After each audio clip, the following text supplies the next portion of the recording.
नमस्कार दोस्तों, मेरा नाम है प्रमोद कुमार। फिजिक्स 77 में आप सभी का स्वागत है। तो दोस्त, आज अपन लोग देखेंगे सीरीज रेजिस्टेंस को कैसे अपन लोग ऐड करते हैं, ठीक है। और ये जो पूरा डेरिवेशन है, ये जैक बोर्ड में पूछने के चांसेस है, तो इस डेरिवेशन को चालू करते हैं, ठीक है। सीरीज वाला कंडीशंस क्या होता है, मतलब कैसे पहचान करोगे कि ये सीरीज में जुड़े हुए हैं। कल वाले वीडियो में बता दिया था आपको, एक बार रिवाइज करवा देता हूँ।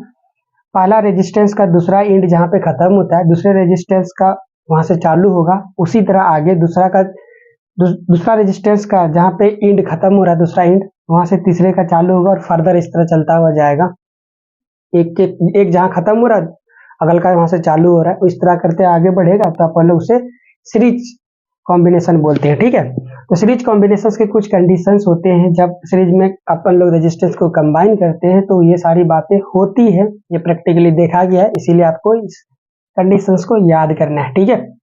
तो पहले नंबर में कंडीशंस क्या है, current through each resistance will have same value and that must be equal to current supply by the battery. पहली बात याद रखना, इसमें करंट सेम होता है सभी रेजिस्टेंस के अक्रॉस, और वो करंट उतना ही होगा जितना बैटरी सप्लाई करेगा। ये आपका बैटरी है, ठीक है, ये बैटरी है आपका। पहली बात ये करंट सेम होता है।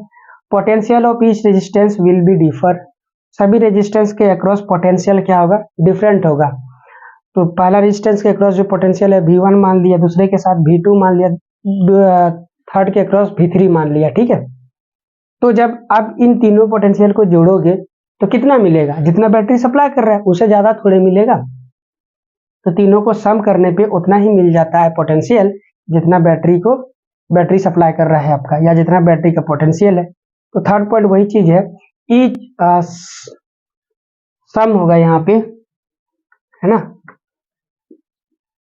सम of each potential will be equal to potential applied by the battery.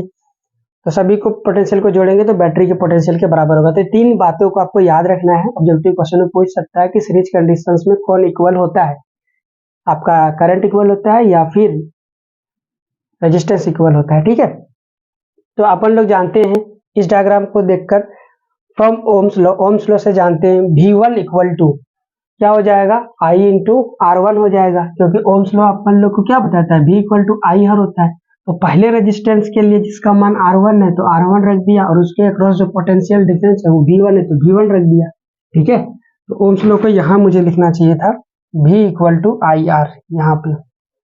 अब पहले के लिए V1 I इंटू R1 हो जाएगा, V2 के लिए I इंटू R2 हो जाएगा। हर जगह I क्यों आ रहा है, क्योंकि ये सीरीज में जुड़े हुए, सीरीज में करंट सेम होता है, तो अपन ने I ले लिया। उसी तरह V3 के लिए भी क्या हो जाएगा, I इंटू R3 हो जाएगा। अब थर्ड पॉइंट से अपन लोग जानते हैं, जो इतना बैटरी पोटेंशियल सप्लाई कर रहा है, सभी पोटेंशियल को जोड़ने के बाद जो आएगा पोटेंशियल उसके बराबर आएगा। सभी को जोड़ दिया अपन ने, जो पोटेंशियल आउटपुट आएगा उसको V के इक्वल कर दिया बैटरी के पोटेंशियल का। इसका पोटेंशियल का वैल्यू देखो यहाँ पे आपका I इंटू R1, दूसर का I इंटू R2, तीसर का I इंटू R3, सम कर दिया। I हर जगह है तो कॉमन ले लिए, तो V इक्वल टू ये फोटो बन के आ गया, इसको इक्वेशन नंबर 1 बोल दिया। अब अपने को क्या करना है, इन तीनों को रिप्लेस करना है एक इक्विवेलेंट रेजिस्टेंस से। तो उसका डायग्राम को अपन लोगों को बनाना एग्जाम हॉल में, ठीक है। तो ये बना लिया अपन ने एक इक्विवेलेंट रेजिस्टेंस। ये क्या करेगा, ये उतना ही इफेक्ट क्रिएट करेगा जितना ये तीनों मिलकर कर रहे थे। ये तीनों मिलकर कौन सा इफेक्ट क्रिएट कर रहे थे, I करंट को खींच रहे थे, तो R इक्विवेलेंट भी I करंट को खींचेगा। इन तीनों के अक्रॉस पोटेंशियल का सम कितना था, V था, तो आज भी इस R इक्विवेलेंट का पोटेंशियल कितना होगा, V होगा, तभी तो उसे R इक्विवेलेंट बोल रहे हैं। याद है ना, प्रीवियस वीडियो में कंसेप्ट बताया था आपको कि इसको R इक्विवेलेंट क्यों बोल रहे हैं। तो ये हो गया आपका I, ये हो गया R इक्विवेलेंट। ओम्स लॉ यहाँ भी अप्लाई कर देंगे तो V equal to I into R की जगह R इक्विवेलेंट हो जाएगा। ये वाला पोटेंशियल सेम है जितना इन तीनों में अप्लाई किया गया पोटेंशियल के साथ था, तो ये दोनों भी इक्वल होगा।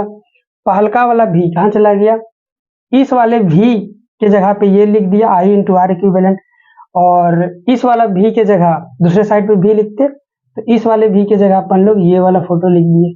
अब ये I कट गए, छम कट गया पूरा, R इक्विवेलेंट दिख गया, R1 plus R2 plus R3। इसीलिए दुनिया वाला आपको याद कराता है, ये रेजिस्टेंस सीरीज में जुड़े हुए तो डायरेक्ट आप जोड़ दो, कोई दिक्कत वाली बात ही नहीं है। तो ये फॉर्मूला आपको याद करना है, ठीक है। ये बहुत काम की बात है, यदि जो सीरीज में जुड़े हुए रेजिस्टेंस हैं वो सारे के सारे रेजिस्टेंस इक्वल हैं, मान के लेता हूँ वो इक्वल वैल्यू कितना है R है, तब आपका इक्विवेलेंट रेजिस्टेंस कितना हो जाएगा n times of R। n को जुड़ा हुआ है तो आपको इस तरह सिंगल सिंगल जोड़ने की कोई नीड नहीं है, जयगो है काउंटिंग कर लो और हर एक का तो सेम ही रेजिस्टेंस है, उससे मल्टीप्लाई कर दो, R इक्विवेलेंट आ जाएगा। ठीक है गाइस, यहाँ पे देखो आप इधर जानते हो कि इसमें जो करंट क्या होता है सेम होता है, तो हर रेजिस्टेंस में करंट सेम हो जाएगा। सवाल आपसे ऐसे भी पूछता है कि ये पोटेंशियल बताओ, पोटेंशियल V1 कितना होगा, V2 कितना होगा, V3 क्या होगा। ठीक है, तो ये पोटेंशियल को निकालने के लिए हमारे पास रूल है, उसी रूल को अपन लोग बोलते हैं वोल्टेज डिस्ट्रीब्यूशन रूल। इसके अकॉर्डिंग जो वोल्टेज होगा, इसके अकॉर्डिंग जो वोल्टेज होगा सीरीज के केस में वो निकालेंगे अभी अपन लोग।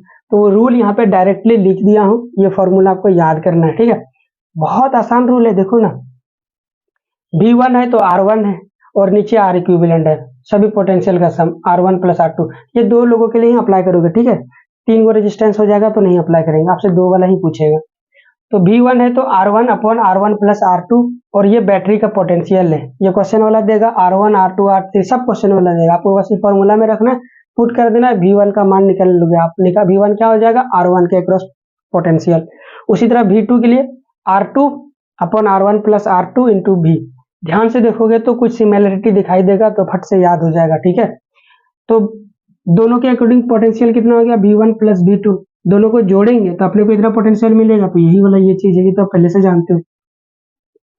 देखो इन दोनों का रेशियो कितना होगा, V1 upon V2 equal to R1 upon R2। जब इसे डिवाइड करोगे, इन दोनों को डिवाइड करो यहाँ पे। ठीक है, इन दोनों को डिवाइड करोगे तो ये भी कट जाएंगे और ये सेम और ये सेम, ये दोनों कट जाएंगे तो R1 बटा R2 बचेगा। वही चीज यहाँ पे लिखा हुआ है कि दोनों के बीच का जो पोटेंशियल का वैल्यू आएगा, उन दोनों का रेशियो बिल्कुल सेम होगा जो रेसिस्टेंस के रेशियो का होगा। ठीक है, ये याद रखना है आपको, और इतनी बातें आपको याद रखनी है सीरीज कॉम्बिनेशन से। आप क्या करो, फटाफट से स्क्रीनशॉट लो, आइदर आपको PDF तो दूंगा ही, वहां से भी आप चेकआउट कर सकते हो। ठीक है, चलो जी, 1 2 3 डन। ओके, सो आज के वीडियो में बस इतना ही। इससे न्यूमेरिकल अपन लोग करेंगे, डोंट वरी, करंट इलेक्ट्रिसिटी जब खत्म हो जाएगा उसके बाद अपन लोग न्यूमेरिकल करेंगे, या तो अपन लोग कोशिश करेंगे कि पैरेलल कॉम्बिनेशंस को भी कंप्लीट कर दूं, इसके बाद साथ ही अपन लोग न्यूमेरिकल देख लेंगे। ठीक है, वही करते हैं, सबसे बेस्ट रहेगा अपना।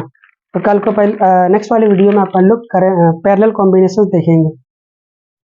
ठीक है गाइस, तो आज की वीडियो में इतना ही, थैंक यू, बाय बाय।